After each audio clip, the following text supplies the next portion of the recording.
Assalomu alaykum aziz o'quvchilar.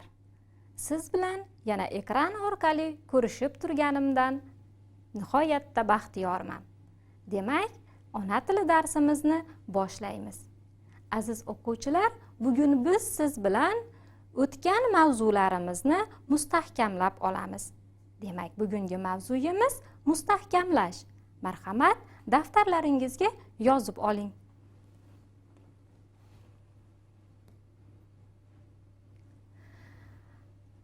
E'tibor bergan bo'lsangiz, darsligingizda mustahkamlash uchun quyidagi savollar berilgan. Biz ana shu savollarga javob berish orqali oldingi mavzularimizni mustahkamlab olamiz. Demak, birinchi savol. O'zbek tili leksikasining boyish manbalari haqida so'zlab bering. Ikkinchi savol. Ichki imkoniyatlar asosida paydo bo'lgan so'zlarga misollar keltiring. Uchinchi savol. Yangi paydo bo'lgan so'zlarga misollar keltiring.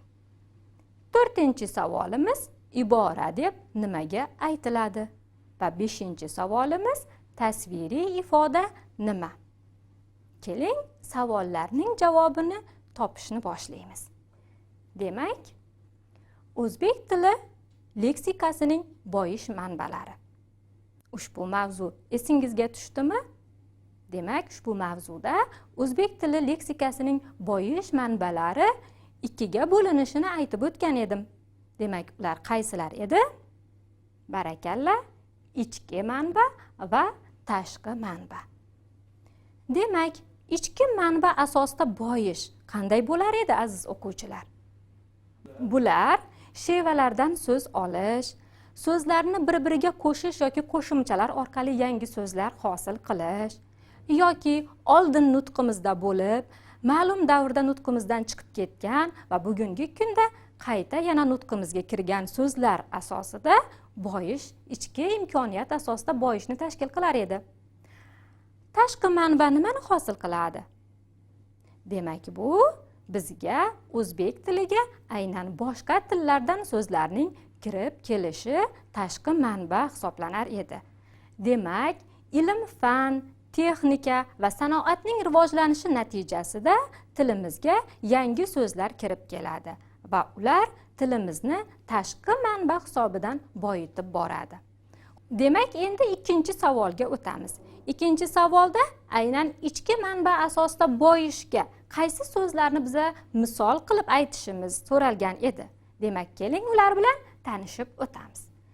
Tuman, tadbirkor, vazir, dasturchi, bojxona so'zlari ichki imkoniyat asosida nutqimizni boyitgan so'zlar hisoblanadi. Ya'ni bularning ichidan tuman va vazir so'zi oldin nutqimizda bo'lib, keyin ma'lum vaqt nutqimizdan chiqqan va endilikda yana nutqimizga qaytib kirgan so'zlar hisoblanadi. Tadbirkor, dasturchi, bojxona so'zlari esa bular so'zlarni qo'shish va qo'shimchalar qo'shish orqali hosil bo'lgan so'zlar hisoblanadi. Tashqi imkoniyat asosida kirib kelgan yangi so'zlarga nimalarni aytishimiz mumkin? Demak, bular monitor, briefing, magistr, viza va boshqa bir qator so'zlarni aytib o'tishimiz mumkin ekan. Endi navbatdagi savolimizga javob topaylik. Ya'ni ibora va tasviriy ifodani bir-biriga qiyoslab ko'ramiz. Xo'sh, ibora nima edi? E'tibor qarating. Ma'nosi bir so'zga teng keladigan so'z birikmasi yoki gaplar ibora deyilar edi. Masalan, qovog'idan qor yog'moq, do'ppisini osmonga otmoq, yuzini yorug' qilmoq va hokazolar ibora hisoblanardi.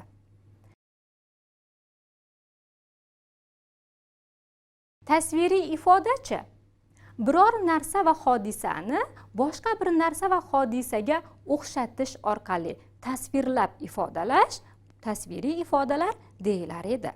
Masalan, zangori ekran, oq oltin, qora oltin, fasllar kelinchagi, yashil vodiy va hokazolar tasviriy ifodalar hisoblanardi. Endi quyidagi topshiriqqa e'tibor bering. ibora va tasviriy ifodalarni ajrating. Demak, o'quvchilar quyidagi birliklarni o'qib chiqing. U yerda aralash holatda ibora va tasviriy ifodalar berilgan. Biz ularni ikki guruhga ajratib olishimiz kerak. Demak, ushbu birliklarimizdan iboralar guruhiga qaysi birliklarni keltira olamiz? Bosh qotgan, kalavaning uchini topmoq, ko'zini yog' bosgan, ko'kka ko'tarmoq. Demak, bular iboralar hisoblanadi. Anglaganingizdek, qolgan birliklarimiz tasviriy ifodalar hisoblanadi. Ya'ni samo lochini, bahor elchisi, po'lat ot, zangori olov. Siz bularning bir-biridan farqini juda yaxshi bilasiz, aziz o'quvchilar. Endi quyidagi gaplarga e'tibor bering. Quyidagi gaplarning qaysi birida ibora qatnashgan? Gaplarni o'qiyman. Karimning avaylab olib kelayotgan tarvuzi qo'ltig'idan tushib ketdi. Keyingi gapimiz. Niyatlari amalga oshmagan Sobirjon shahardan tarvuzi qo'ltig'idan tushib qaytdi. Endi o'ylab ko'ring-chi, ushbu gaplarimizning qaysi birida ibora bor? Barakalla. Ikkinchi gapimizda ibora qatnashgan. Ya'ni u yaxlit holatda bitta gap bo'lagi vazifasini bajaradi. Birinchi gapdagi tarvuzi qo'ltig'idan tushib ketdi deganimizda, demak bu erkin birikma hisoblanadi. Ikkinchi gapimizdagi esa turg'un birikma hisoblanib, bu ibora hisoblanadi. Iboralarning qismlarini aslo ajratib bo'lmaydi, aziz o'quvchilar. Erkin birikmalarda esa ularni o'rnini almashtirishimiz mumkin yoki har bittasini alohida savol berib tahlil qilib, qanday gap bo'lagi vazifasini bajarishini aniqlashimiz mumkin. Endi quyidagi rasmlarga e'tibor qaratishingizni so'rayman. Xo'sh, ushbu ko'rayotgan rasmlaringizni siz tasviriy ifodalar orqali ifodalab bera olasizmi? Xo'sh, nimalarni ko'ryapmiz? Tuya, gaz, samolyot, Namangan shahri va Farg'ona ko'ryapmiz. Xo'sh, ularni qanday bizni tasviriy ifodalar bilan aytishimiz mumkin? Nima deb o'ylaysiz, tuya? Demak, bu sahro kemasi. Gaz alangasini qanday tasviriy ifoda bilan aytishimiz mumkin? Barakalla, zangori olov. Samolyotni-chi nima deb atashimiz mumkin? Demak, u po'lat qush. Namangan shahri qanday shahar, aziz o'quvchilar? Bu gullar shahri. Farg'onani qanday ataymiz, aziz o'quvchilar? Uni biz yashil vodiy deb ataymiz. Mana, aziz o'quvchilar, har bitta rasmni biz tasviriy ifodalar bilan atadik. Endi siz bilan testlar bajarib ko'ramiz. Demak, testlarimizga diqqat qiling. Ta'lim tizimida yangi paydo bo'lgan so'zlarni toping. E'tibor qarating, javoblarni o'qiyman. Demak, birinchi A javobimizda maktab, kitob so'zlari. B javobimizda dars, mashg'ulot so'zlari. C javobda bilim, ta'lim so'zlari va D javobda prezident maktabi, magistr so'zlari. Aziz o'quvchilar, o'ylab ko'rdingizmi? Qaysi so'zlarimiz ta'lim tizimida yangi paydo bo'lgan? Barakalla, D javobda berilgan prezident maktabi va magistr so'zlari ta'lim tizimida yangi paydo bo'lgan so'zlar hisoblanadi. Keyingi savolimizga e'tiboringizni qarating. Qaysi qatorda tarixiy so'z berilgan? Biz siz bilan eskirgan so'zlar mavzusini o'tganimizda eskirgan so'zlar ikki guruhga ajratilishini bilib olgandik. Tarixiy so'zlar va arxaik so'zlar. Tarixiy so'zlar bugungi kunda so'z ham, u anglatgan tushuncha ham nutqimizdan chiqib ketgan so'zlar edi. Arxaik so'zlar esa bugungi kunda so'z eskirgan, tushuncha qolgan, u yangi so'z bilan atalar edi. Qani e'tibor bering. Tilmoch, rayon, mingboshi, falakiyot so'zlaridan qaysi biri tarixiy so'z hisoblanadi? Ya'ni u anglatgan tushuncha ham, so'zning o'zi ham nutqimizdan chiqib ketgan. Demak, siz topdingiz, bu mingboshi so'zi. Keyingi savolimizga e'tibor bering. Demak, ushbu savolda sizdan arxaik so'z so'ralgan. Demak, qaysi qatorda arxaik so'z berilgan?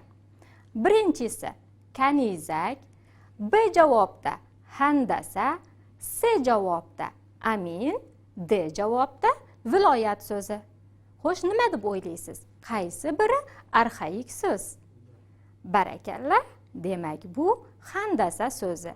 Ya'ni ushbu so'z hozir qanday ishlatiladi? Geometriya. Barakalla. Aziz o'quvchilar, darsimizni davom etamiz. Endi navbatdagi slaydimizga qarashingizni so'rayman. E'tibor bering, bizga bir qancha so'zlar berilgan. Biz bu so'zlarni ko'p ma'noli, shakldosh, uyadosh va ma'nodosh so'zlarga ajratishimiz kerak. Ya'ni biz uzoq o'tgan mavzularimizni ham takrorlab, mustahkamlab olar ekanmiz. So'zlarga e'tibor beramiz. Son, ko'p, etak, ancha, ro'mol, quloq, do'ppi, bosh, qalpoq, mo'l, tut va ko'k so'zlari. Keling endi bu so'zlarni guruhlab olaylikchi. Son so'zi qanday so'z hisoblanadi? Barakalla, bu so'z shakldosh, ya'ni bitta so'z bir nechta ma'nolarni anglatadigan so'zlarimiz shakldosh so'zlar edi. Son bu son so'z turkumi va son inson a'zosi ma'nolarni ham ifoda etadi. Keyingi so'zimiz do'ppi so'zi. Demak, uyadosh. Uning davomini hozir topamiz, e'tibor bering. Ko'p so'zichi ma'nodosh so'zlar qatoriga ketyapti. Bosh so'zi ko'p ma'noli so'z. Buni albatta bilamiz. Bosh so'zi bir qancha ma'nolarni ifodalashi mumkin. Ya'ni yo'lning boshi, ishning boshi yoki insonning boshi. Insonning boshi deganda o'z ma'nosida, ishning boshi, yo'lning boshi deganimizda ko'chma ma'noda keladi. Demak, ko'p ma'noli so'zlar o'z ma'nosi va ko'chma ma'noga ega bo'lgan so'zlar edi. Etak so'zichi bu ham xuddi shunday. Qalpoq. Demak, uyadosh so'zlarimiz hosil bo'lyapti. Ya'ni bir uyaga mansub bo'lgan so'zlarni yig'yapmiz. Ancha so'zi. Demak, ko'p so'zi bilan ma'nodosh so'z hisoblanadi. Keyingi so'zimiz mo'l so'zi. Demak, bu ham ma'nodosh so'z hisoblanar ekan. Ro'mol. Uyadosh so'zlar qatorini to'ldirdik aziz o'quvchilar. Tut. Shakldosh so'z. Quloq. Ko'p ma'noli so'z. Va nihoyat ko'k so'zi ham shakldosh so'z hisoblanadi. Mana aziz o'quvchilar, biz so'zlarni guruhlarga ham ajratib oldik.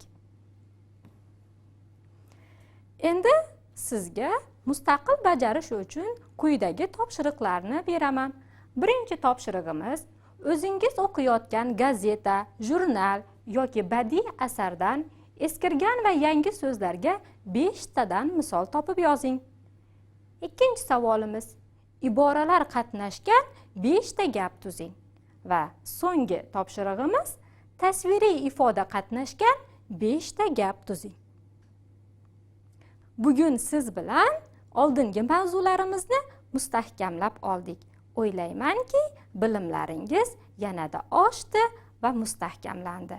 Chunki takrorlash bu bilimning onasidir deyilgan edi.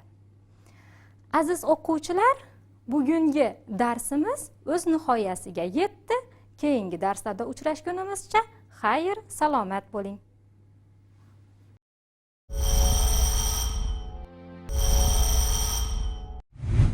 Assalomu alaykum aziz bolajonlar. 5-sinfda matematika darsini boshlaymiz. Darsga tayyormisiz? U holda bugungi mavzuni yozib oling. Kesma, to'g'ri chiziq va nur. Siz bu mavzular bilan tanishgansiz, biz esa ularni takrorlaymiz. Nuqta qanday shakl?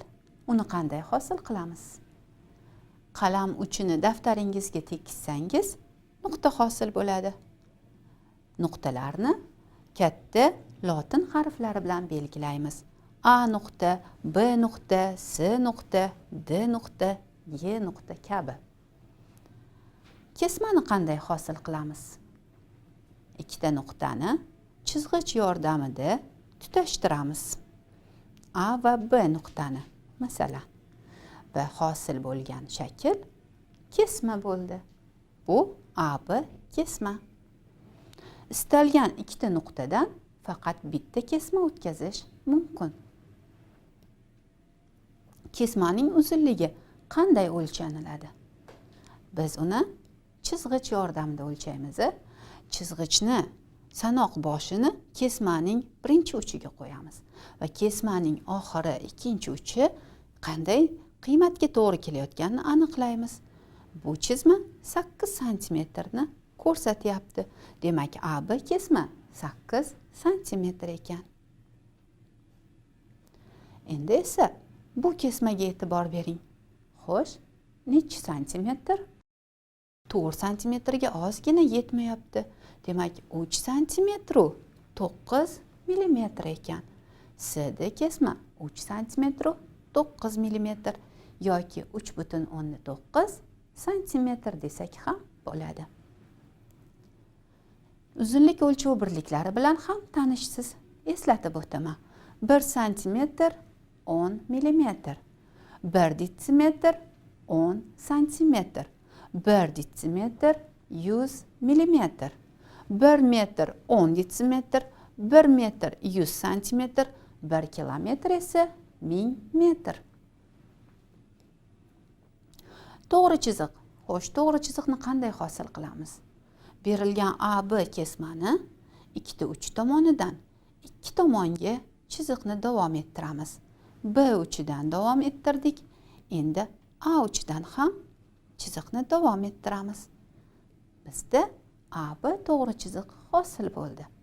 Uni ikkita katta harf bilan, ya'ni katta lotin harflari bilan yoki bitta kichik lotin harfi bilan ham belgilashingiz mumkin.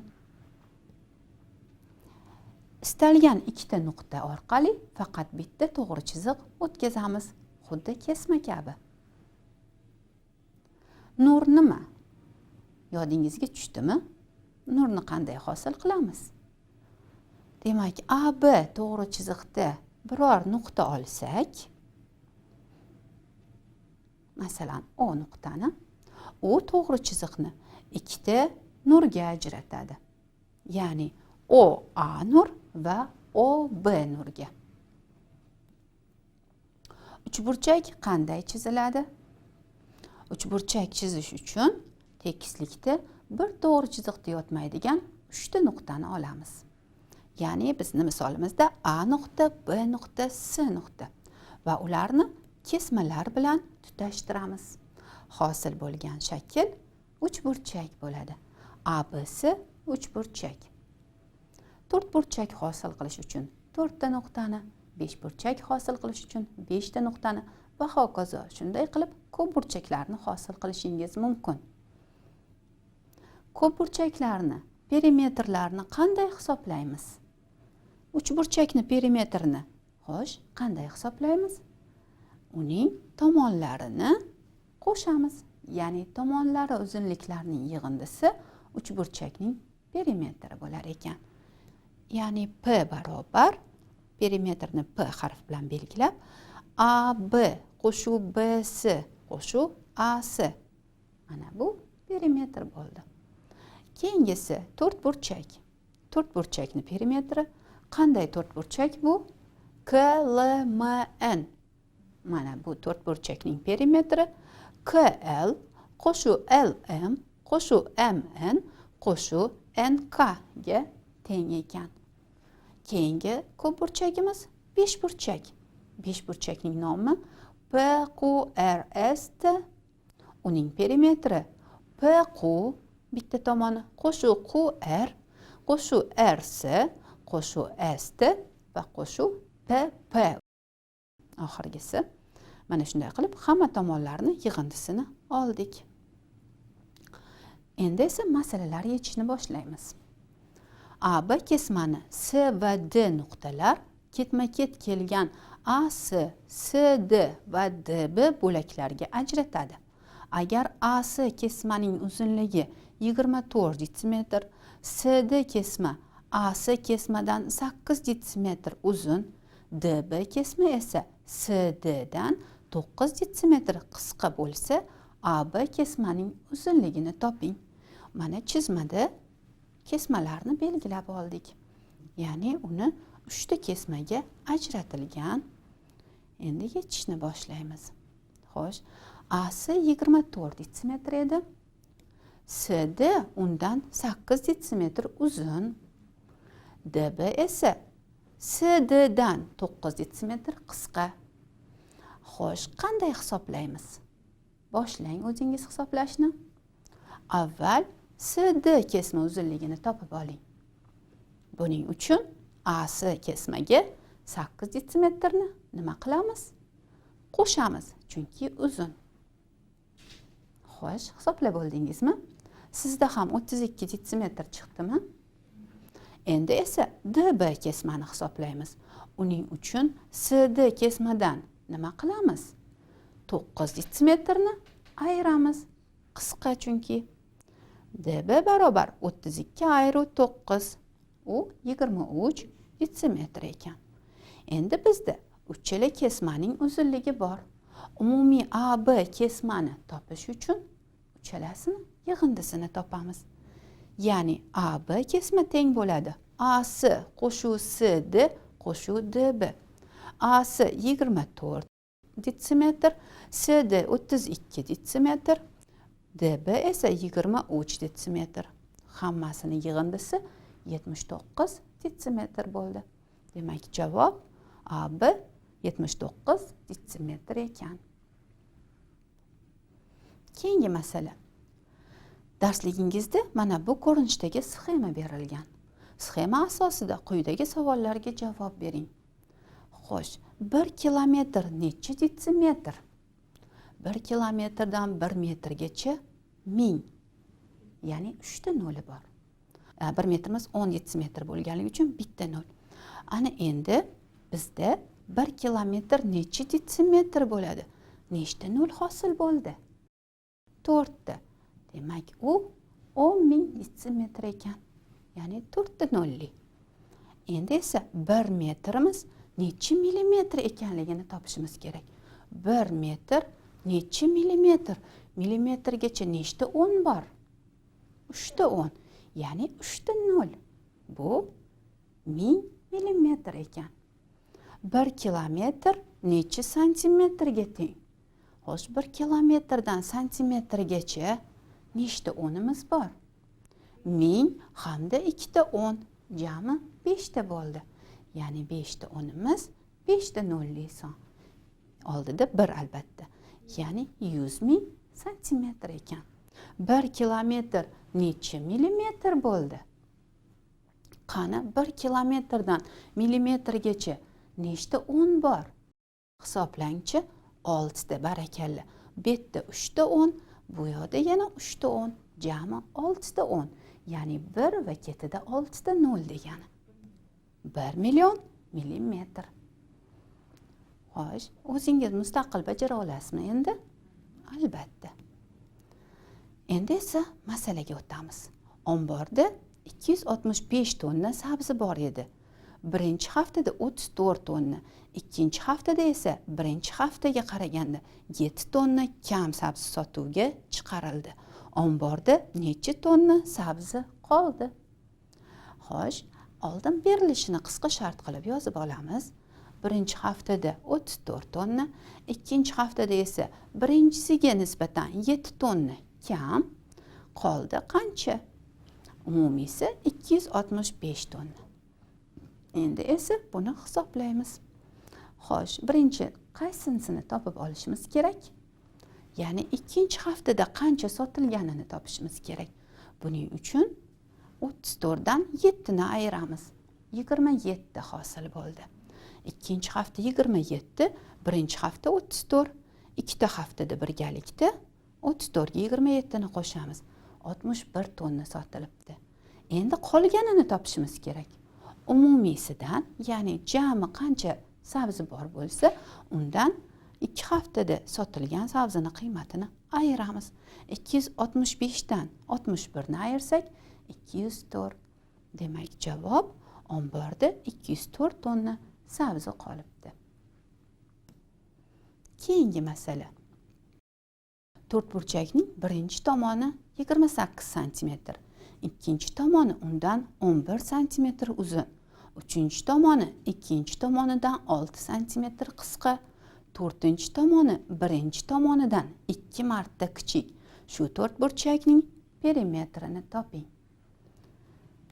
Uni qisqa shart qilib yana belgilash kiritib olamiz. Birinchi tomoni 28 cm, ikkinchi tomoni bundan 11 cm uzun birinchi tomonidan. Uchinchi tomoni ikkinchi tomonidan 6 cm qisqa. To'rtinchi tomoni esa birinchi tomondan 2 marta kichik. Mana shunday qilib yozib olsak, hisoblashimizga qulay bo'ladi. Endi esa siz bilan birgalikda bajaramiz.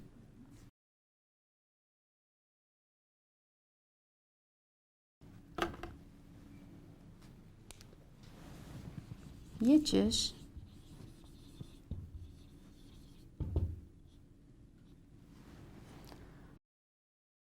Demak, birinchi tomoni 28 cm edi, ikkinchi tomoni esa 11 cm uzun. Biz ikkinchi tomonini topib olamiz.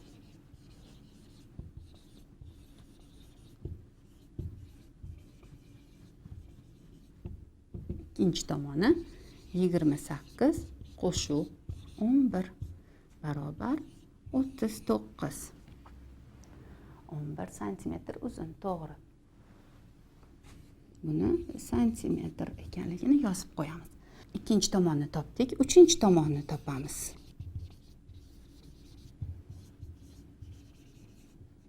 Uchinchi tomoni ikkinchi tomonidan uzunmidi, qisqamidi?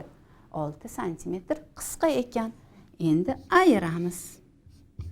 39 dan 6 ni ayirsak 33 cm bo'ldi. Endi esa to'rtinchi tomonini.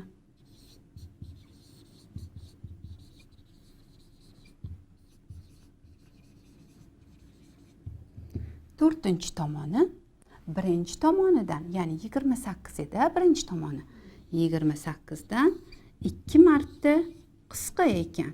28 ni 2 ga bo'lsak 14 cm. Ana biz to'rtta tomonini topib oldik. Endi perimetrini topishimiz kerak. Perimetr esa to'rtta tomonning yig'indisiga teng. Birinchi tomoni 28, ikkinchi tomoni 39, uchinchi tomoni 33,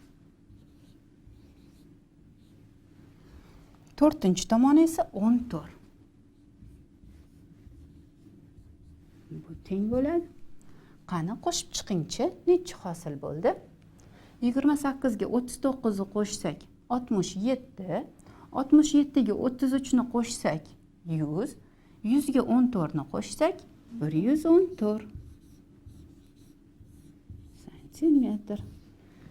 Demak, javob 114 cm. Endi esa qani slaydda ham ko'rib olamiz. Javobimiz to'g'ri chiqibdi. 114 cm. Endi mustaqil bajarish uchun topshiriqlarni belgilab oling. Darsligingizni 228-betidagi 1217dan 1219gacha bo'lgan masalalar. Shunday qilib, bugungi mavzuyimiz o'z nihoyasiga yetdi. Sizlar bilan xayrlashaman. Keyingi darslarda ko'rishguncha salomat bo'ling.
Assalomu alaykum, meni hurmatli bilimdon o'quvchilarim. Sizlar bilan yana teleekran orqali ko'rishib turganimdan xursandman.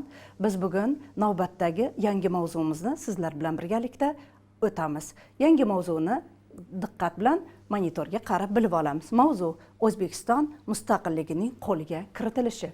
Aziz o'quvchilar, har doimgidek avvalambor yangi mavzuni o'tishdan avval avvalgi mavzudagi berilgan vazifalarni sizlar bilan birgalikda eslab olamiz. Agar yodingizda bo'lsa, avvalgi mavzuda biz sizlar bilan bolalar huquqini himoya qiluvchi UNICEF haqida gaplashgandik va shu yerda sizlarga mustaqil topshiriq bergan edim.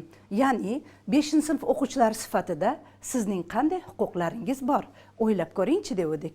Ana endi siz albatta katta akalar, opalar, ota-onalar bilan maslahatlashgan holda o'z huquqlaringiz haqida o'ylab ko'rdingiz va hozir diqqatimizni monitorga qaratamiz va bu yerda sizlar tengdoshlaringizning yoki siz yoshidagi bolalarning qanday huquqlarga ega ekanligini rasmlarga qarab ham bilib olsak bo'ladi. Demak, birinchi navbatda biz ekranda O'zbekiston Respublikasining asosiy qonuni bo'lgan Konstitutsiyani ko'rib turibmiz. Albatta, Konstitutsiyada men sizlarga 41-moddani eslatib o'tishim kerak. Demak, bu yerda moddaning mazmuni o'quvchilarning bepul ta'lim olish huquqi bu yerda qonun bilan kafolatlangan. Va shu bilan bir qatorda o'tgan mavzumizda o'tgan bola huquqlari konvensiyasi kitobchasini ko'rib turibsiz. Bu yerda ham faqatgina O'zbekiston emas, balkim butun jahon bolalarining huquqini himoya qilish haqidagi qonunlar bitilgan. Monitordagi rasmlarga diqqat bilan qaraydigan bo'lsak, qaranglar, aziz o'quvchilar, tengdoshimiz, ya'ni sizlar bilim olish huquqiga egasizlar. Turli xil to'garaklarda faoliyat yuritishiga egasizlar. Shu bilan bir qatorda jismonan baquvvat qiladigan sport bilan shug'ullanyapsizlar. Shu bilan bir qatorda aziz o'quvchilar, sizlarda hatto mualliflik huquqlari ham bor. Agar sizlar qo'shiqlar yaratsangiz, she'rlar yaratsangiz yoki hikoyalar tuzsangiz, albatta bu hikoyalarning, she'rlarning, qo'shiqlarning muallifi siz bo'lasiz. Aziz o'quvchilar, siz o'zingizning huquqlaringizni bundan ham ko'prog'ini topgan bo'lsangizlar kerak, barakalla. Demak, O'zbekistondagi bolalarning huquqi qonun bilan kafolatlangan ekan. Bulardan bittasi Konstitutsiyamiz bo'ladigan bo'lsa, ikkinchisi esa bola huquqlari kafolatlari to'g'risidagi qonunimizdir. Barakalla bolalar, demak, huquqlarimizni biz juda ham yaxshi bilib oldik.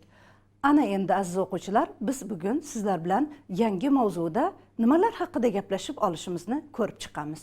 Demak, O'zbekiston mustaqillik arafasida. 20-asrning 80-yillarda sobiq Sovet ittifoqidagi inqiroz. Aziz o'quvchilar, diqqatimizni yana monitordagi xaritaga qaratamiz. Demak, qaraymiz. Demak, xaritada siz ko'rib turibsiz. Bir rangda, pushti rangda juda katta hududni, uning atrofida esa boshqa rangdagi davlatlarni ko'ryapmiz. Lekin bular 1991-yilga qadar barchasi sobiq Sovet ittifoqining tarkibidagi davlatlar edi. Aynan mana shu davlatlar 80-yillardan keyin asta-sekinlik bilan mustaqillik uchun kurash olib bordi. Demak, aynan mana shu kurashlarning ichida bizning O'zbekistonimiz ham bor edi. Endi aziz o'quvchilar, bitta narsani bilib olamiz. 1990-yil 24-martda O'zbekistonda birinchi marotaba prezident lavozimi joriy etildi. Aziz o'quvchilar, kelinglar. Prezident so'zining ma'nosi qanday ma'noni anglatadi? Shu haqida o'ylab ko'ramiz.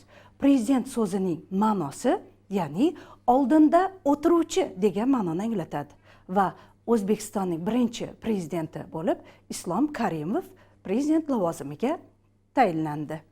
Aziz o'quvchilar, bitta ma'lumotni yaxshilab diqqat bilan esga olinglar. O'zbekiston agar 1991-yil 31-avgustda mustaqil deb e'lon qilingan bo'lsa-da, mustaqillikka erishgunga qadar bu mustaqillik uchun qadamlarni bosib bordi. Shulardan birinchisi prezidentlik lavozimini joriy qilinganligi bo'lsa, ikkinchisi esa, ya'ni birinchisi 1989-yil 21-oktyabrda o'zbek tiliga davlat tili degan maqomi berildi. Aziz o'quvchilar, diqqat bilan e'tibor beramiz. Bu paytda O'zbekiston hali mustaqillikka erishmagan edi, lekin o'zining davlat tilini yuqori maqomga ko'tara oldi. Undan keyin esa 90-yil 20-iyunda esa mustaqillik deklaratsiyasi e'lon qilindi. Bu ham mustaqillik uchun bosilgan dadil qadamlardan biri hisoblanardi. Ana eng oxirida esa 1991-yil 31-avgust kuni 17 moddadan iborat mustaqillik asoslari to'g'risidagi qonun e'lon qilindi. Aziz o'quvchilar, yana bitta ma'lumotga diqqat bilan e'tibor berishingizni so'rayman. Aynan mana shu 17 moddadan iborat mustaqillik asoslari to'g'risidagi qonun 1992-yil 8-dekabrgacha O'zbekiston konstitutsiyasi qabul qilingunga qadar konstitutsiya maqomidagi qonunlardan biri hisoblandi. O'zbekiston mustaqillik haqidagi qonunni e'lon qildi. 1-sentyabr esa biz har doim shodu xurramlik bilan kutib oladigan bayram deb e'lon qilindi. Endi bitta narsani bilib olishimiz kerak. Aziz o'quvchilar, davlat mustaqil bo'lgandan keyin uning mustaqilligini bildiruvchi nimalarga ega bo'lish kerak?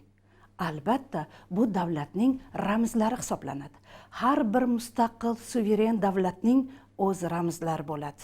Aynan ramzlardan eng asosiysi bu davlatimizning bayrog'i hisoblanadi.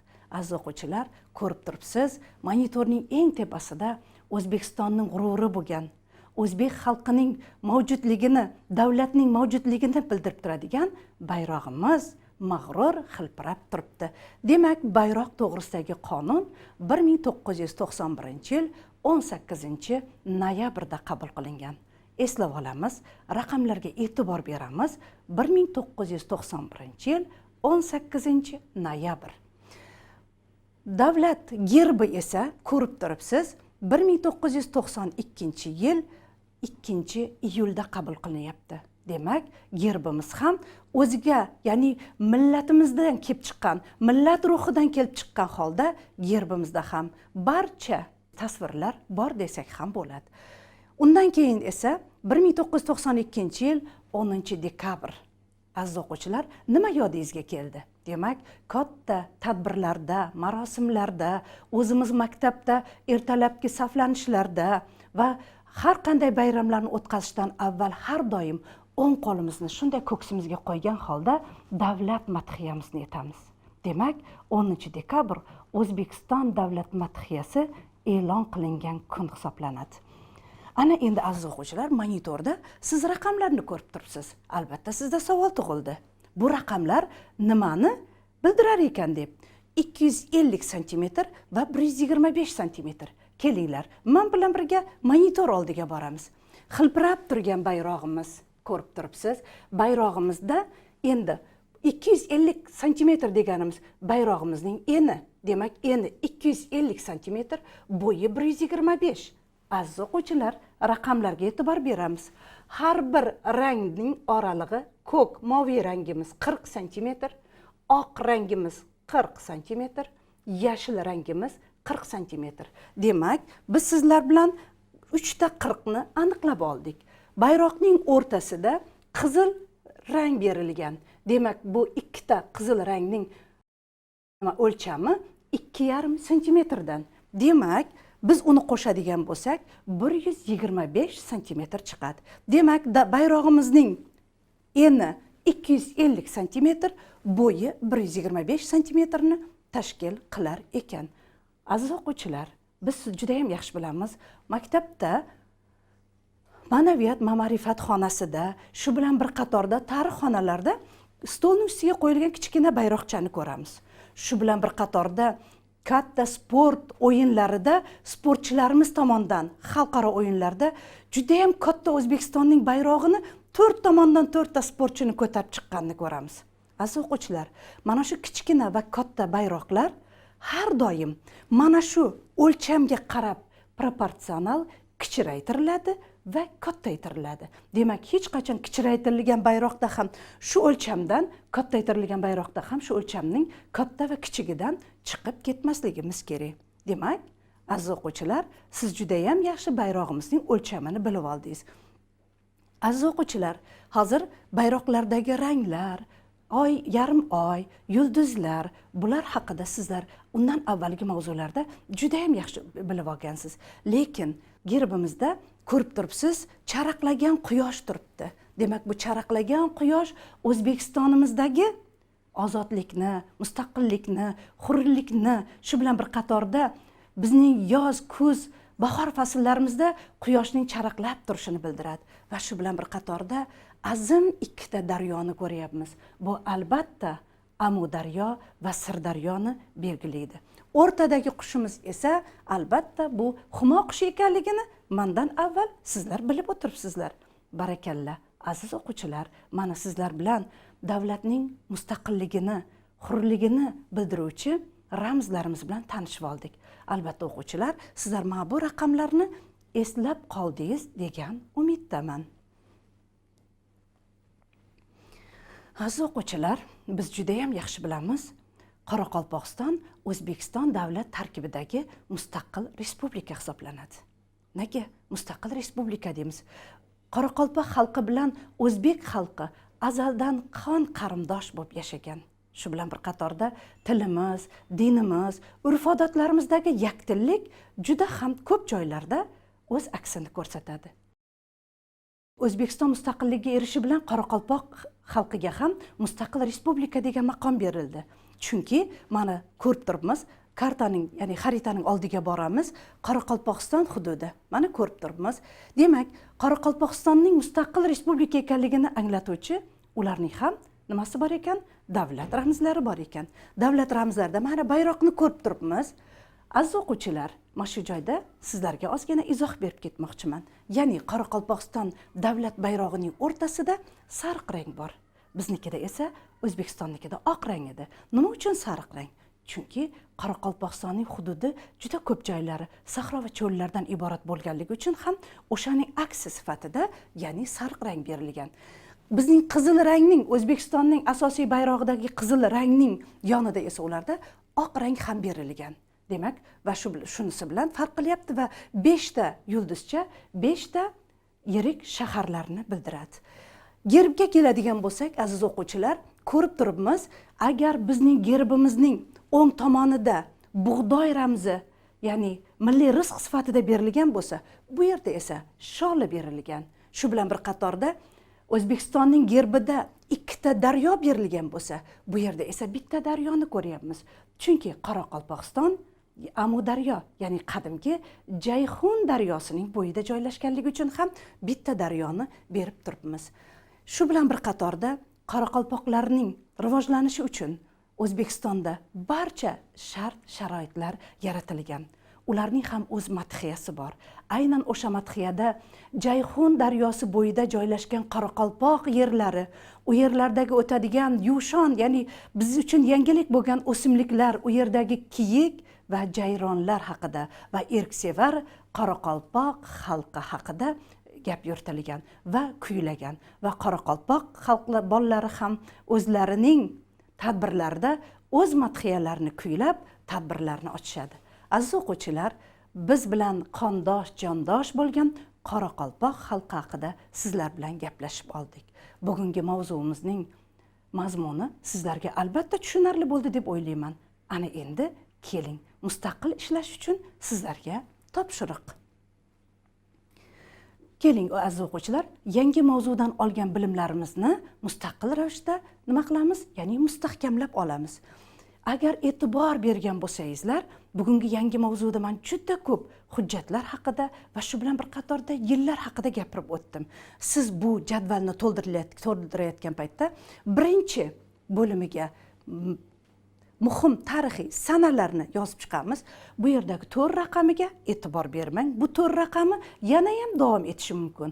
Va ikkinchi bo'limiga esa qabul qilingan muhim tarixiy hujjatlarning mazmunini yozamiz. Ana o'shanda agar bu jadvalni siz aniq va to'liq to'ldira olsangiz, demak bugungi men tomonidan o'tilgan mavzuni siz to'liq o'zlashtirgan bo'lasiz. Aziz o'quvchilar, topshiriq aniq bo'lgan bo'lsa, bugungi mavzuimizni yakunlaymiz va men sizlar bilan xayrlashaman. Keyingi safar tele ekran orqali uchrashguncha xayr aziz o'quvchilar.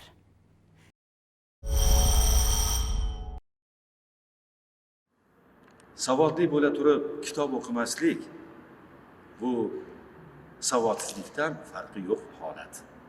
Kitobsiz uy qalbsiz tanaga o'xshaydi. Kitobning bizga o'rgatadigan eng katta sabog'i to'g'ri so'zlikdir. Kitoblar ilm farzandlaridir.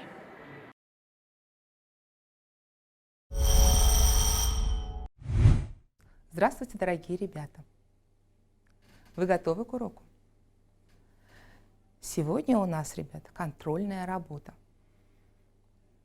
И мы сегодня должны будем показать, чему мы научились на прошлых уроках. Мы будем с вами решать тесты. Давайте вспомним, как называется часть речи, которая обозначает предмет. Имя существительное, имя прилагательное, глагол. Какой вы выбрали ответ? Записывайте, ребят. Возьмите тетради и запишите ответы. Второй вопрос. Сколько падежей в русском языке? 5, 6 или 7? Ребята ответили на вопрос? Сколько падежей?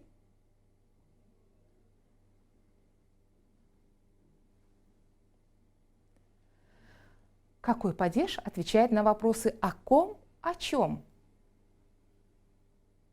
Именительный, дательный или предложный? Назовите все падежи. Вспоминаем. Иван рубил дрова, Василиса топила печь. Именительный, родительный, дательный, винительный, творительный, предложный. Посмотрите внимательно. Как правильно? Теперь мы начинаем основной тест. Итак, как же правильно? Слева у меня даются предложения с многоточиями. С правой стороны ответы. Вы должны будете найти правильный ответ. Вчера я взял в библиотеке. Смотрите, что сюда больше подходит. Об интересной книге. Что я взял в библиотеке, ребят? Интересную книгу. Мама рассказала мне. Рассказала о чем? Какой падеж? Предложный. У вас есть подсказка. Предлог об. Об интересной книге.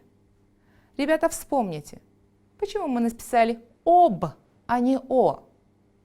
Потому что слово «интересный» начинается с гласной буквы. В нашей библиотеке много. Чего много? Какой ответ подходит больше сюда? Интересные книги или интересных книг? Чего много? Родительный падеж. Интересных книг. Мансур принес нам 2. Что принес Мансур? Мансур принес интересные книги. Давайте проверим, как вы выполнили задание.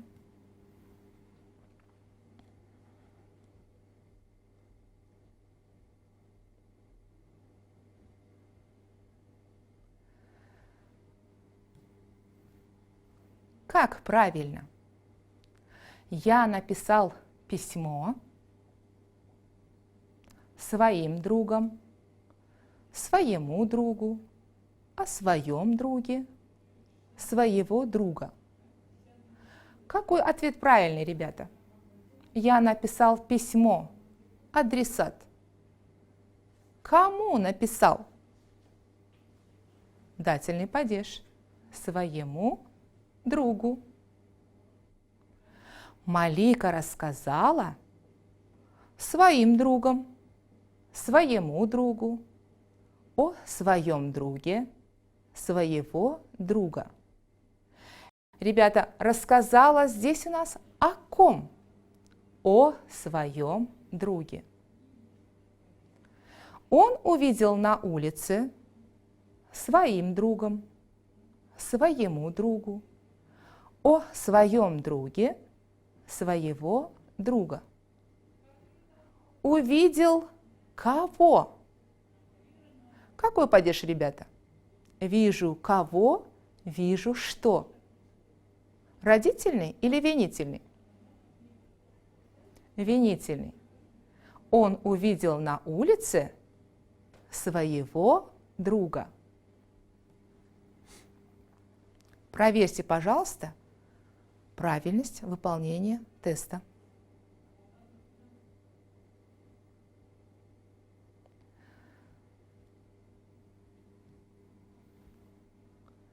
Как правильно?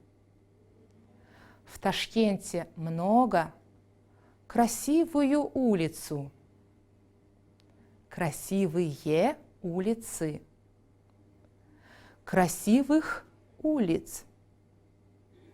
О красивой улице. Какой ответ вы выбираете? Какой ответ мы выберем? В Ташкенте много чего? Улиц. Каких улиц? Красивых улиц.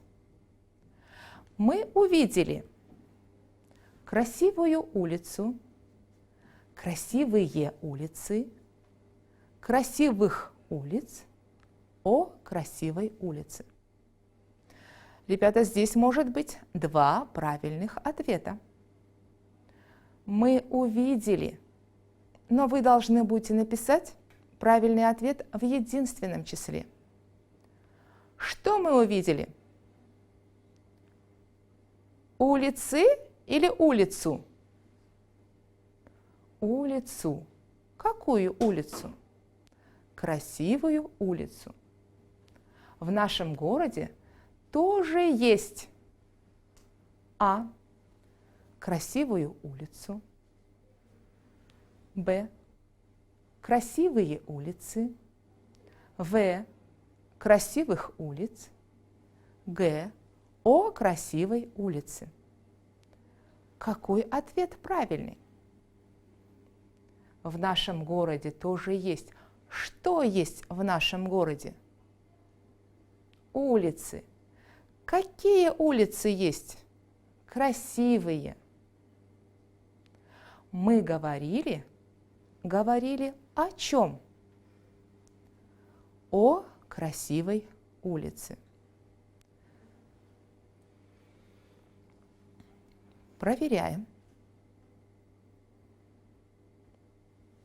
мы говорили о чем? О красивых улицах.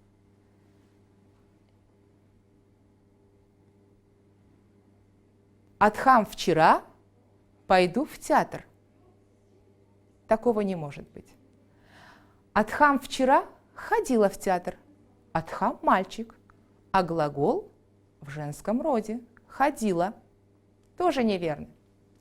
Адхам вчера ходили в театр. Адхам – один, а глагол у нас во множественном числе. Значит, этот ответ тоже не подходит. Адхам вчера ходил в театр. Вот теперь мы нашли правильный ответ. Мастура недавно. Какой ответ вы выберете? Мастура – девочка. Мастура ходила в театр. Ребята на каникулах. Что делали ребята на каникулах? Ребята – существительное во множественном числе. Ребята ходили в театр. После карантина я пойду в театр. Я ходила в театр. Я ходили в театр. Посмотрите внимательно. После карантина в будущем времени, а глаголы ходила, ходили, ходил – это глаголы прошедшего времени. Значит, будет после карантина я пойду в театр. Вы правильно выполнили задание?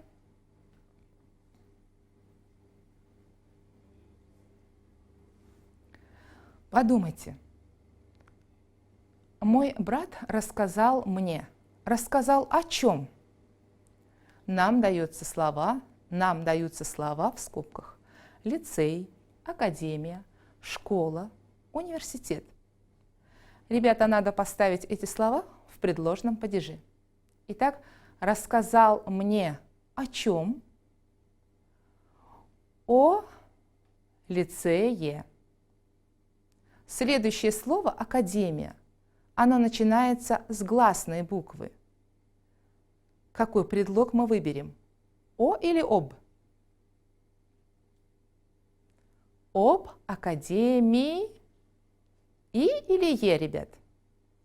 Слова на ия в предложном падеже имеют окончание и. Следующие слова, вы, думаю, справитесь с этим заданием самостоятельно. Мой брат рассказал мне о школе. Университет, гласная буква. Об университете. Следующее предложение. Моя мама работает. Теперь нам надо будет поставить правильные предлоги «в» или «на», потому что мы будем говорить о месте. Моя мама работает где? В поликлинике или на поликлинике? В магазине или на магазине? В гимназии или на гимназии? В телевидении или на телевидении? В музее или на музее?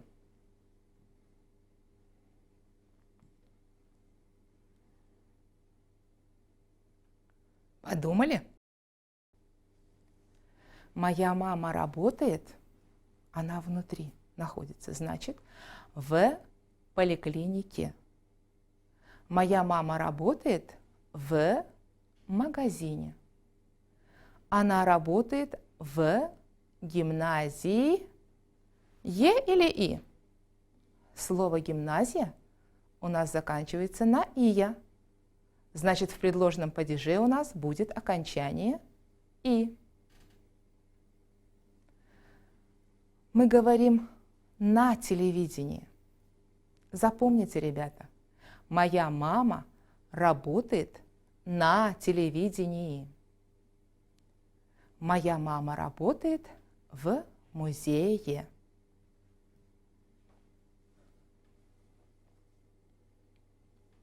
Посмотрите внимательно правильность выполнения вашего задания.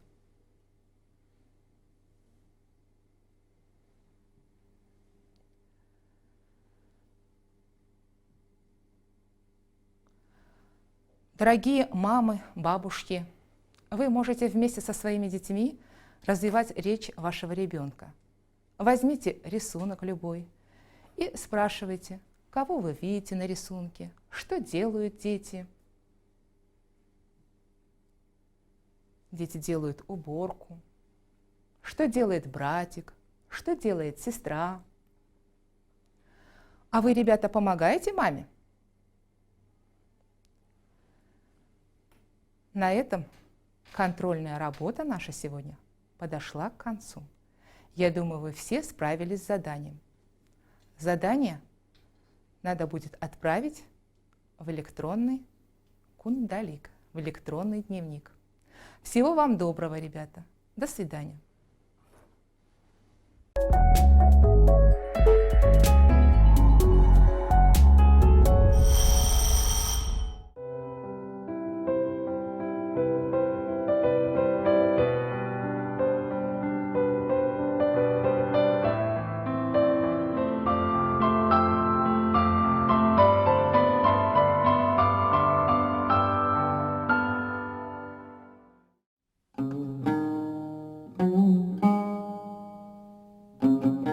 o'qilishi shart bo'lgan 100 kitob turkumidan O'zbekiston xalq shoiri Zulfiyaning Xotiram siniqlari dostoni tavsiya etiladi.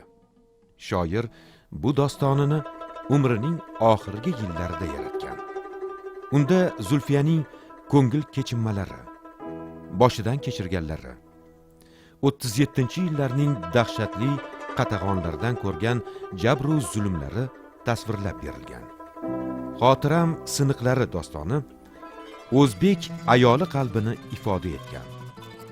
Vafo va sadoqat, iymon va ezgulik, sabr va matonat madhiyasiga aylangan dostondir.